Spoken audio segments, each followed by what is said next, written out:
Saya bukan menyampaikan sepatah kata, banyak kata-kata lama ya. Mohon maaf, saya tidak biasa menyebut yang terhormat karena bapak-bapak dan ibu-ibu tanpa saya sebut sudah terhormat.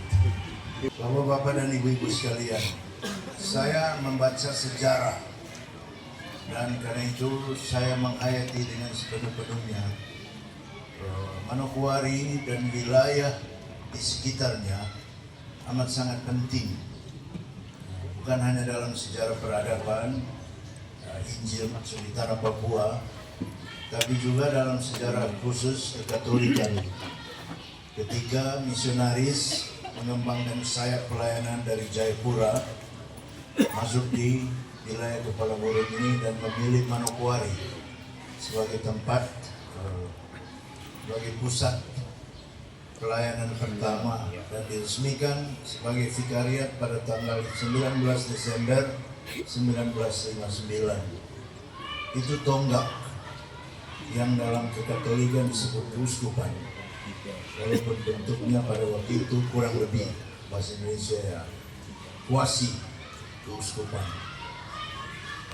Vikariat baru kemudian pada tahun 66 dibentuk keuskupan yang tidak lama, 1 Mei 1975 keuskupan itu dipindah karena pertimbangan strategis dan lain sebagainya.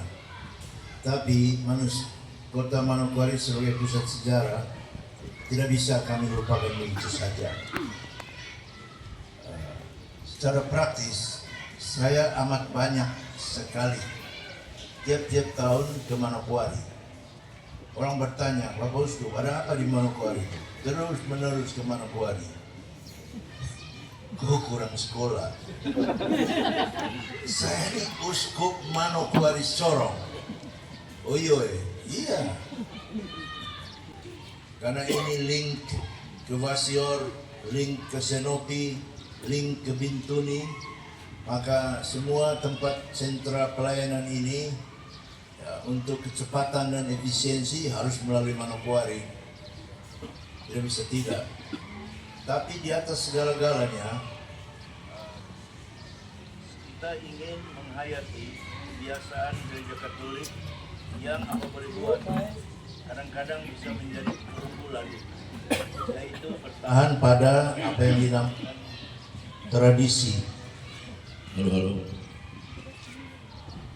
Dan kebiasaan-kebiasaan yang lama dalam perjalanan waktu dan perkembangan sejarah.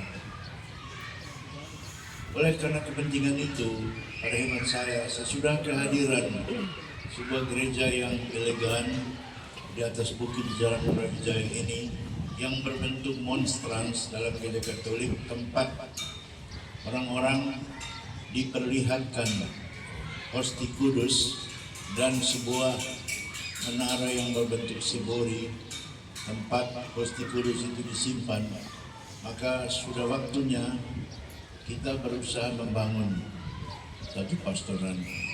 Saya lihat rancang pastoran ini. Tadi ada orang yang berlebihan mengatakan bahwa saya yang merancang. Mohon maaf, saya bukan arsitek. Tommy itu yang arsitek yang merancang keseluruhan ini. Bangunan dipandang minimalis, seefisien, seefektif mungkin, tapi bisa mengakomodasi segala kepentingan.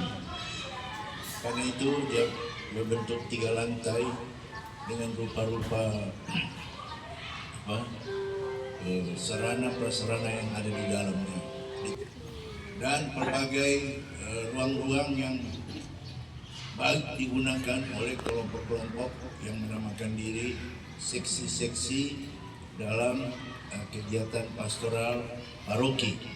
Mudah-mudahan gedung ini bisa mengakomodasi semua kepentingan untuk pelayanan pastoral. Selanjutnya, izinkan saya atas nama Keuskupan menyampaikan banyak terima kasih.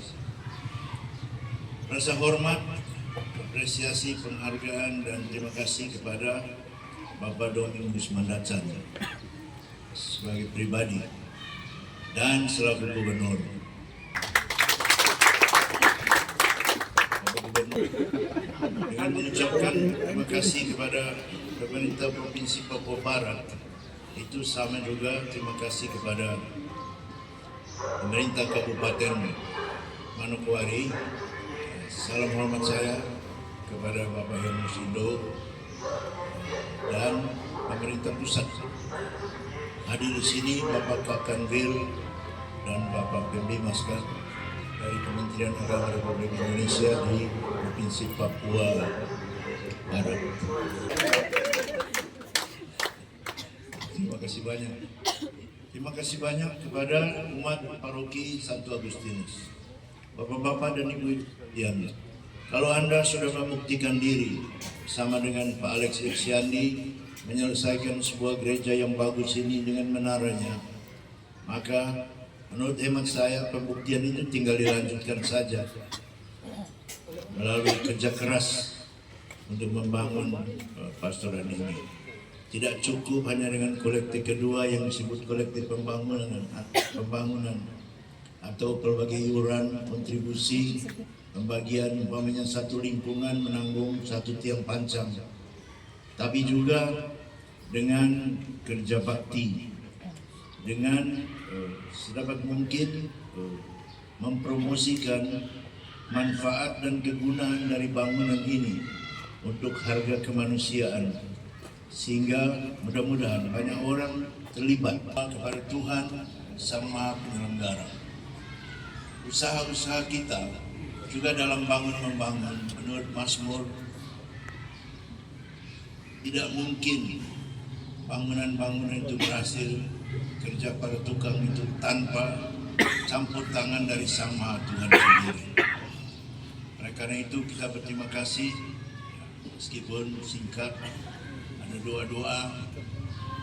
Saya percaya juga ada kemauan baik, ada niat hati yang terbuka bagi penyelenggaraan ilahi dari Sang Maha Tuhan sendiri, sehingga pekerjaan-pekerjaan baik ini mudah-mudahan bukan terutama karena ambisi manusia, tapi karena dirancang untuk kehormatan Tuhan, yang karenanya kita mendapat kesempatan untuk menaikkan derajat kemuliaan kita karena kita memuliakan Tuhan.